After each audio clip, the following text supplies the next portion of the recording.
திங்கட்கிழமை வீடியோக்கான ஒரு ப்ரோமோ தாங்க வந்திருக்கு. ப்ரோமோ வந்து சூப்பராக இருந்துச்சு அப்படின்னு தாங்க சொல்லணும். அதாவது சுடர் இருக்காங்கல்ல, சுடர் வந்து நம்ம எழிலையும் மனோவையும் வச்சு வந்து தவறான நியூஸ் பரப்புனார்ல ஒருத்தர். அவர் வந்து கையும் களமாக பிடிச்சி கெட்டி போட்டிருக்காரு, கெட்டி போட்டாங்க அப்படின்னு தாங்க சொல்லணும். அதெல்லாம் பார்க்குறப்போ நம்ம சேனலை மட்டும் மறக்காமல் லைக் அண்ட் சப்ஸ்கிரைப் மட்டும் பண்ணிடுங்க. ஃபஸ்ட்டு எடுத்தோடனே நம்ம மனோ இருக்காங்கல்ல, மனோ காரில் போகிறாங்க.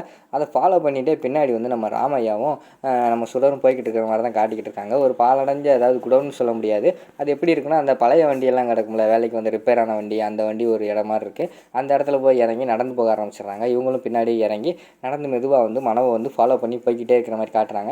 ஒரு லாரிக்கு பின்னாடி வந்து அதாவது அந்த தப்பான நியூஸ் போட்டாங்கல்ல, அவனை வந்து வெளியில் நின்றுட்டு இருக்கிற மாதிரி காட்டுறாங்க. டேரெக்டாக போகிறாங்க மனம். இவங்க வந்து இங்கிட்டு மறைஞ்சு நின்று பார்த்துக்கிட்டு இருக்காங்க. போய் மொபைல் ஃபோனை கொடுத்துட்றாங்க. இங்கே பாரு, இந்த ஏரியாவிலே நீ இருக்கக்கூடாது சரியா, உன் மொபைல் எப்படியோ வந்து அவர்கிட்ட எடுத்துகிட்டு வரதுக்குள்ளே நான் போதும் ஆகிப்போச்சு சரியா, அதனால் வந்து நீ இனிமேல் அவள் கண்ணிலே படக்கூடாது. எனக்கு வேறு கல்யாணம் ஃபிக்ஸ் ஆகிருக்கு. நீ அவன் மட்டும் கண்ணில் பட்டேன்னு வச்சுக்கோமே, காரியம் எல்லாமே கெட்டு போயிடும், என் கல்யாணம் நின்று போயிடும். அதனால் வந்து நீ இந்த ஏரியாவிலே இருக்கக்கூடாது, எப்படியாவது போயிரு அப்படிங்கிற மாதிரி சொல்லிவிட்டு நம்ம மனம் சொல்கிற மாதிரி காட்டிக்கிட்டு இருக்காங்க.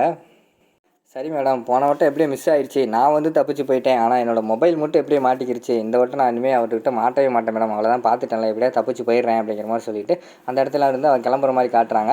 அவனை பார்த்து அவன் கிளம்புறதை காட்டினவனே நம்ம சுடரும் அவர் இருக்கார்ல ராமையாவும் 2 பேரும் வந்து மறைஞ்சிக்கிறாங்க. மறைஞ்சிக்கிட்டவனே அவன் பின்னாடியே ஃபாலோ பண்ணிட்டே போகிறாங்க. ஒரு இடத்துல வந்து பின்னாடியே ஃபாலோ பண்ணிட்டு வரதை வந்து அவன் வந்து பார்த்துடுறான். பார்த்தவொடனே ஓட்டம் பிடிக்க ஆரம்பிச்சிடறான். நம்மளை தான் ஃபாலோ பண்ணுறாங்க அப்படின்னு சொல்லிட்டு தலை தெறிக்க ஓடிக்கிட்டு இருக்கான். நம்ம இவங்க வந்து மாசை விரட்டிட்டு வர மாதிரி காட்டிக்கிட்டு இருக்காங்க. சுடர் பயங்கரமான வேகத்தில் ஓடி வராங்க.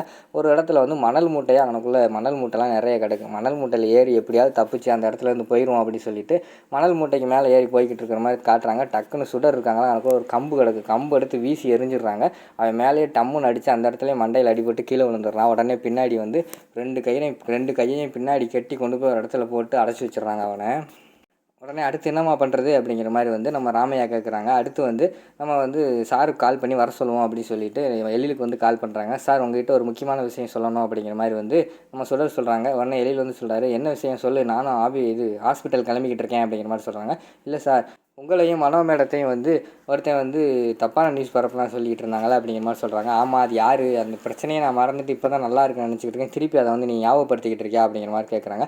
சார், அதுக்காக நான் சொல்ல வரல, அந்த தப்பான நியூஸ் போட்டான்ல அவனை வந்து நான் கையும் களமாக பிடிச்சிட்டேன் சார் அப்படிங்கிற மாதிரி சொல்கிறாங்க. என்ன சொல்கிற, நீ தனியாக போய் பிடிச்சா அப்படிங்கிற மாதிரி கேட்காங்க. இல்லை சார், நானும் ராமையாவும் தான் வந்து பிடிச்சிருக்கோம், நீங்கள் உடனே கிளம்பி வாங்க சார் அப்படிங்கிற மாதிரி வந்து சுடர் சொல்கிறாங்க.